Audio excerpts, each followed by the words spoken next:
Guardians, lend me your spears. 'Tis I, Derek Osborne, also known as the Angelic One, your host here on the Throne of Angels video blog. Welcome everybody to episode 25. That's kind of a benchmark, right? It's like quarter century episode or something. So, what does that mean? Nothing. All that means is we're plugging along here, TOA, VB, having a good time, doing some fun stuff. Obviously, earlier this week we posted the special edition video blog with my buddy Dave Freeman from Cypher Studios. Thanks, Dave, for coming down. That was awesome. I had a great time. Hopefully you guys learned a little bit about Dorado and threw down on the Kickstarter. Obviously, we'll throw a link up below. They're doing fantastic, obviously. Considering I'm filming this midweek, I don't have details for what's going on Friday, which is when this will post. So, check it out, right? Kickstarter. Yeah, do it. So, episode 25. What do we got going on? Episode 25, Terrain Spectacular. In the news, Kickstarters, Dorado, and Zombicide. Man, I'm funny. So, Dorado, check the Kickstarter, obviously linked below. Zombicide, funded in 2 minutes. How ridiculous is that? Season 2. That's amazing. So, there's a whole lot of contention. Not really, just with a few guys, right? There's a few guys out there that are like, why do they have to kickstart it? Well, quite honestly, I'll tell you right now, because I do know, these games are being kickstarted, or Season 2 is being kickstarted basically for upgrading components and increasing the quality level of the stuff in the core box, right? To get new cool stuff, it costs a lot of money. And quite honestly, Kickstarter is a great way to fund it. I think it's pretty solid and awesome in how that rolls out. Obviously, there's a fan base for it, just based off the fact that it funded in 2 minutes. That's ridiculous. Yeah, I'm not even going to talk about it anymore. So, moving on.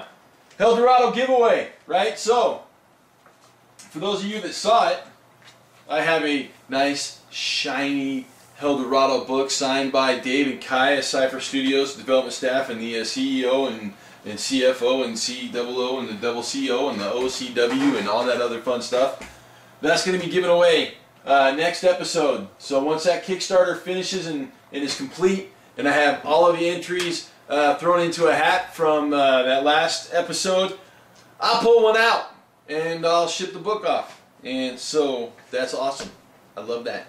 Thanks, Dave. Thanks, Kai. I appreciate it. Con season. Con season is coming up. What does that mean? That means a bunch of people are going to get together and basically rampage all over hotels across the United States.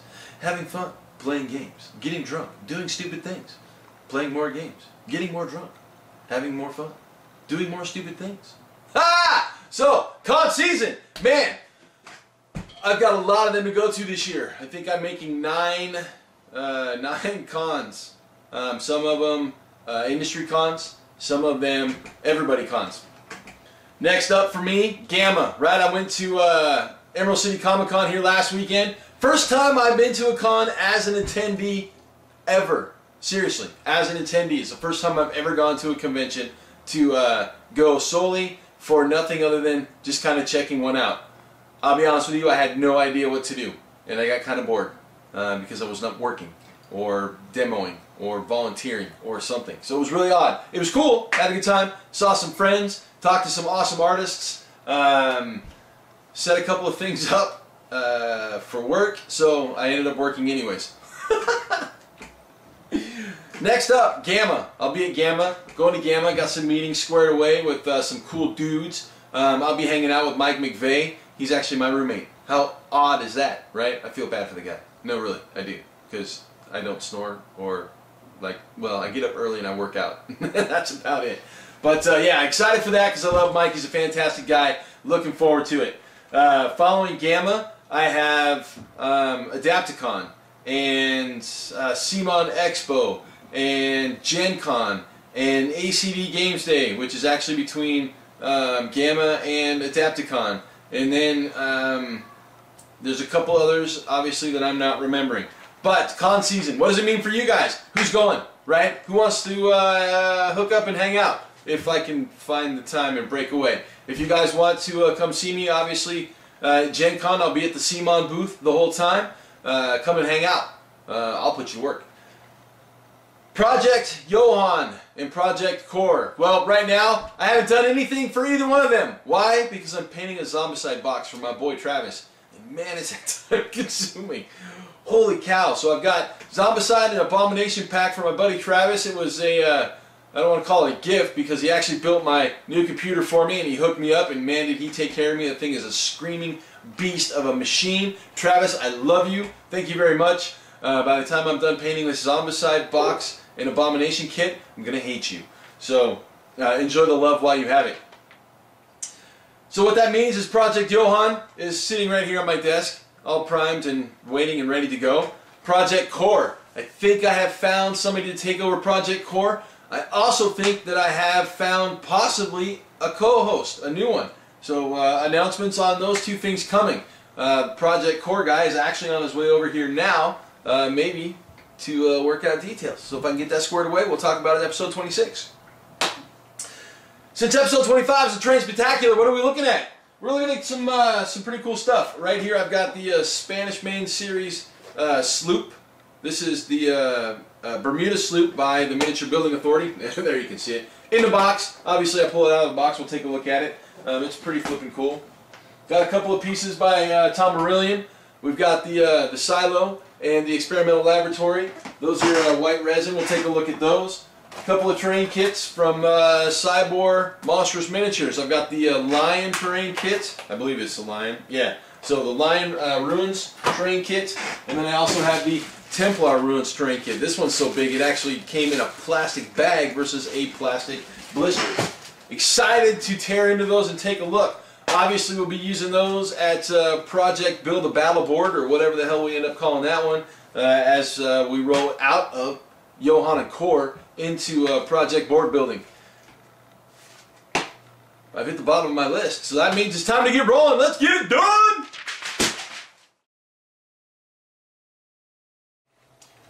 Right, first up we're going to look at something that I think is terribly unique in the miniature terrain space.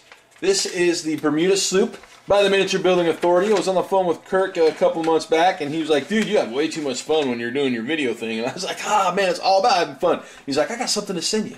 And he sent me this. And it came in a box, and that box was full of awesome. So as you can see, I've got a fully painted, basically 32mm scale usable ship, right? So we got a 32mm model. We can throw it up there, and really that's, you know, you can stand back here and pilot that thing. For base was a little smaller. But fully painted, got a compartment. It's got 8 cannons. Sadly, one of my cannons came with a little broken spindle on it. You can see it there. I got the piece. It just was broken in the bag that it came in. I got a printout with some flags on it. I got, you know, Netherlands, Spain, Portugal, France, Britain, some pirates. For those of you who are into pirate lore, that's a famous pirate right there. Came with a mast, right? Got a mast. Actually, it fits better the other way, because I've done this once before. So, comes with a mast, and then I don't know what the forward thing is called, but basically the ramming speed.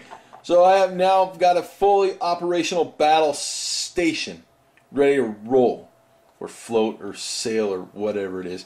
Anyways, it's a pretty solid little piece of awesome, right? I mean, how often do you talk about building boats, right? I talked about I want to build a boat for my dock, and I never got around to building a dock or a boat. But as you can see, the cannons fit up in there. Solid attention to detail. Like I said, the paintwork is actually pretty damn hot. I totally dig it. What more can you say about a pre-made, pre-painted boat? That's awesome, and it's a lot of fun, right? There's a lot of things that I can do with this in regards to running scenarios, or you know, running a blockade, or running this, or running that. This is really a scenario or a piece of terrain built for the scenario player in mind. There we go, I got it out. Thank you. So with that, take a look at some of the other Spanish main stuff that they've got on the Miniature Building Authority website. We'll go ahead and post up a link in the comment section below, obviously. But yeah, there it is right there, dude. The sloop! Bermuda even. The Bermuda Sloop from the Miniature Building Authority. More stuff from my buddy Tommy over at Thomarillion. So here we're looking at the experimental lab and the silo, right? Obviously, to me, the silo is like kind of really a solid piece of anything. And what I mean by anything, I can use this in any setting, right? If I want to play steampunk or Victorian steampunk or post-apocalyptic or futuristic or basically anything past the creation of water, right? I mean, obviously it doesn't fit in a fantasy setting. High fantasy, possibly, right? Attention to detail is pretty solid. I mean, we've got basically a riveted together big old conjunction of metal plates with pipes and little fittings and stuff. Obviously white resin. Moving on to the experimental laboratory. This is a great little piece. Obviously it's a wall piece. You know, backside and the bottom are blank. Top obviously has a detail. We've got basically the brick walls. So the way they've got this painted up, this is actually a screen, right? So you've got a screen on the front, fairly steampunkish, but obviously we could go in a couple of different directions. I think it'd work really well. Obviously post-apocalyptic, even gothic future, right? So I kind of, when I pick pieces up, I look for utilitarianism, stuff that I really want to be able to use kind of across games, right? I don't want to buy a piece that's specific to something, forcing me into a single-use pigeonhole, so to speak, right? I want to be able to take my pieces, the stuff that I have, and use them across the different games that I play. Obviously, both of these pieces fill that niche really, really well. I can use them in multiple scenarios. Obviously, the detail is still the same. Thomarillion does a good job of paying attention to detail. Casting quality is fantastic. I basically just took these right out of the box. Right, there's no, I'm not seeing any mold lines. There's no extra flashing or stuff that I have to clean off. However, I will always sand the bottoms, right, because when you have this flat area on any resin piece, you're always going to have a small lip. So I'll sand the bottoms before I put them on a basing piece and paint them. Other than that, though, beautiful little pieces from Thomarillion. He's got some great stuff. You guys need to check it out and support that dude. Guys over at Sideboard just get crazy buck wild, right? I know they just hired a new sculptor, but this obviously is stuff from the two guys, I believe it's two guys, that have been around for a while. Now again, they take the gothic future, you know, add-in route, kind of, sort of, and with the release of the Dark Angels, I think these fit in really, really well. On top of that, they pretty much go into any ruin setting that you really can possibly think of, regardless of what genre it might be, right? This could even go into a fantasy setting and be just fine. Paint it up like marble, paint it up like stone, it really makes no bit of difference, you know, because armor is armor, and statues are statues, and it is just straight up terrain, right? So obviously we'll do quick size comparison with the old standard standby pair of models. So we've got our Legion Light War Beast and our Space Marine Grey Knight. As you can see, they are good sized terrain pieces, right? We'll go into look at detail here in a minute, but as you can see, you know, we've got good height, good scale, and again we'll talk about detail here in a second, but effectively you've got pieces that are, well, huge, right? These are good sized pieces. Obviously this is the centerpiece. We'll take a look at the detail on this guy. Obviously got the Angel of Death on his chest, holding a book. On his shoulder pad, We've got some miscellaneous details. Another Angel of Death there. Wings. His face obviously broken up a bit. Rubble and you know, some texturing across there. Obviously these were basically made to be painted like stone. In the bottom area there we've got another face. So this thing obviously fell onto another piece of sculpture. As you can see on the back side, more detail, more rock, more rubble. Obviously that's part of his cape that has been destroyed. Greebles and miscellaneous pieces on the bottom. So moving into the second headpiece, obviously we have got a different, well, let's zoom out on that so we can actually see the entire thing. There we go. Different face, however, same general feel. He's got the hood, and I've got butterfingers. Different accoutrement on the chest piece. This one is a chevron looking shield with wings. Maybe that's a pair of swords.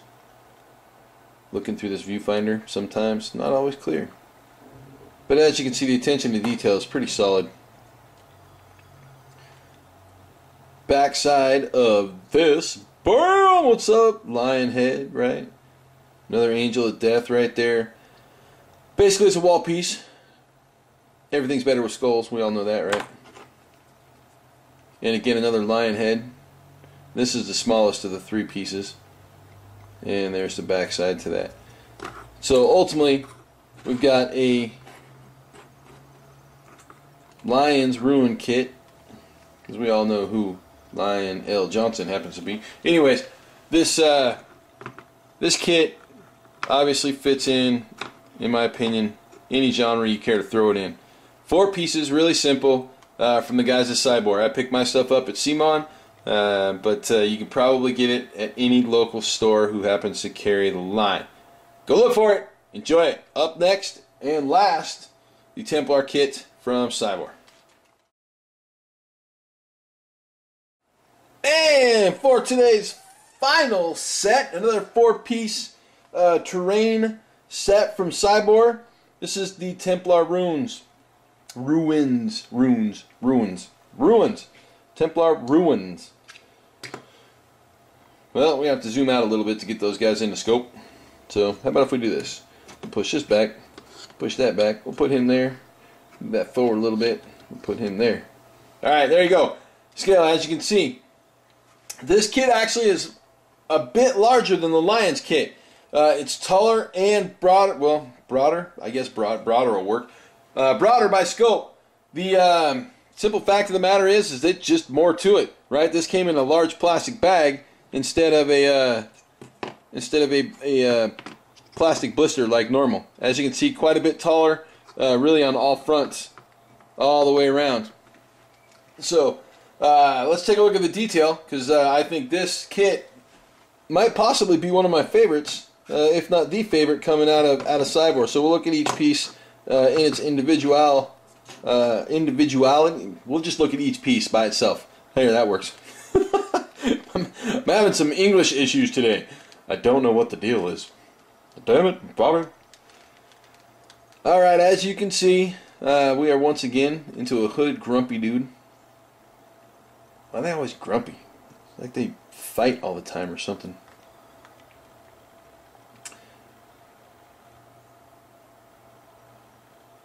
Obviously we have Templar adornments for the Templar Ruins kit. They're everywhere. This one obviously still carrying the score marks from being carved, which actually is kind of cool. However, he does have like some really decent detail in that they actually gave his hood a seam line. That's pretty sweet. Obviously sand and worn down action there. Chains carved on that bad boy. Jumping into the next piece. This is the largest runes piece. Again, it's got another Templar statuette there. Different chest piece, like just with the Lion's Rune Kit. This one, however, is sitting next to a wall. As you can see there, there's some vines or tree stumpage growing up through the wall. Detailings of the wall. Obviously, it's all tore up and just shanky. Bas relief of a Templar Knight there in an arch with a column on the side. It's pretty cool. So the next piece we'll take a look at is more of a wall section, or I should say basically wall corner. Right, another bas relief carved next to a column on both sides. Skulls in the bottom there. Remember, everything's better with skulls. We've got a ton of skulls, actually, half a dozen or so.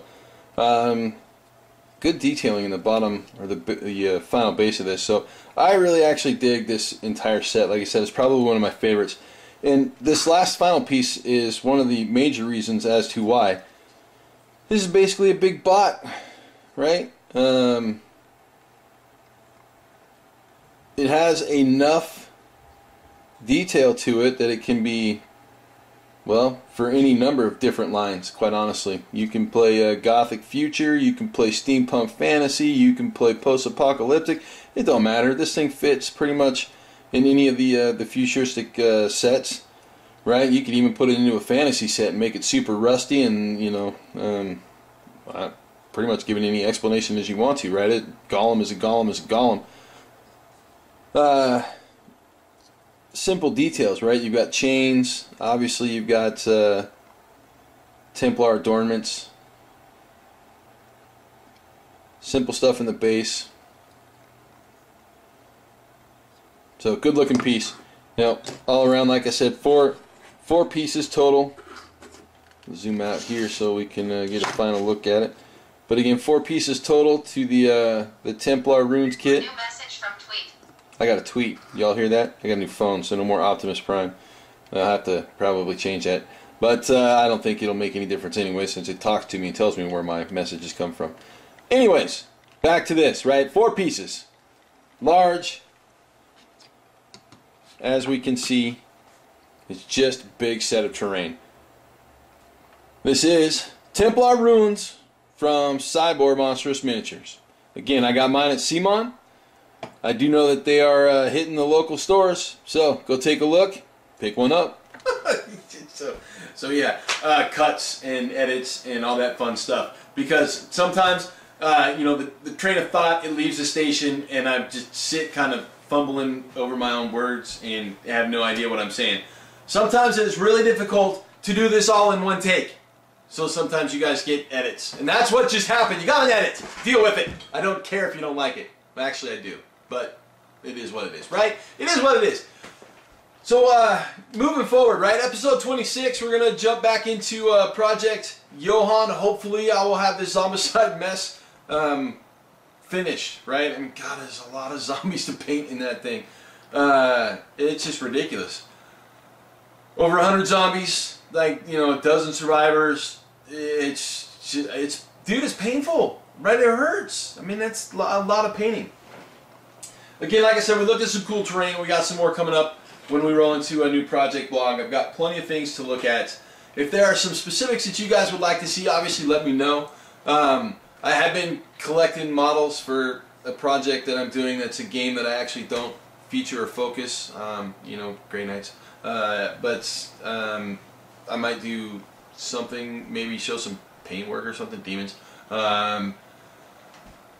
But yeah, I mean, obviously, I want to keep it centered in the Dark Age universe, and well, not necessarily Dark Age, right? But the skirmish universe, right? This is a skirmish blog, and that's really kind of what I focus on, Grey Knights. Yeah, again, you know, I'm just mumbling here, demons, and don't really have any clue of what I'm talking about, Grey Knights. That's hard to do. Anyways, so if you guys have some stuff that you want to see, again, I'm always open to suggestions. You know, I've had the discussion before. I'm not a Malifaux fan. I'm not an Infinity fan. But I am open to looking at games that I haven't played before. So if there's something that you're playing that you really enjoy, that you would like me to look into, I'll jump on it. I tried to get into the old alchemy thing, and it just wasn't happening. Mainly due to the fact that there's just zero support and zero community for that game. I just can't find anything. Eden looks pretty cool too, right? They have some really cool looking stuff going on. Again, I can't find support. I can't find, you know, a community. And again, that's where I'm at in kind of my local area, right? This is a fairly large G-Dub centric area. There is, you know, Warma Hordes that goes on quite a bit in this area. And I live in the Pacific Northwest, specifically the Portland, Oregon area, if any of you guys know where that is. Obviously, you guys that aren't in the U.S. probably don't. It's not a big deal. You know, it's like telling me you're from Leeds. I know it's in the U.K. I have no idea where. But, so yeah, if you have suggestions or want to see something, throw it out there. I'll go get the stuff. If I can't get my hands on it, I'll figure out how. I think that's good for a wrap, right? I mean, that works, I think, maybe. It's kind of long-winded, a little extra him and Han and Grey Knights, Demons. I'm not going to do a featurette on either one of those forces, although I may show some paintwork, because, well, this is a hobby blog as well, and quite honestly, beautiful models deserve to be showcased. With that, I think I'm done, right? Episode 2.5. We are quarter century down. Not really, we're just 25 episodes in. So thank you guys for sticking around and having some fun. Again, as always, I do appreciate it, and I will see you in 2.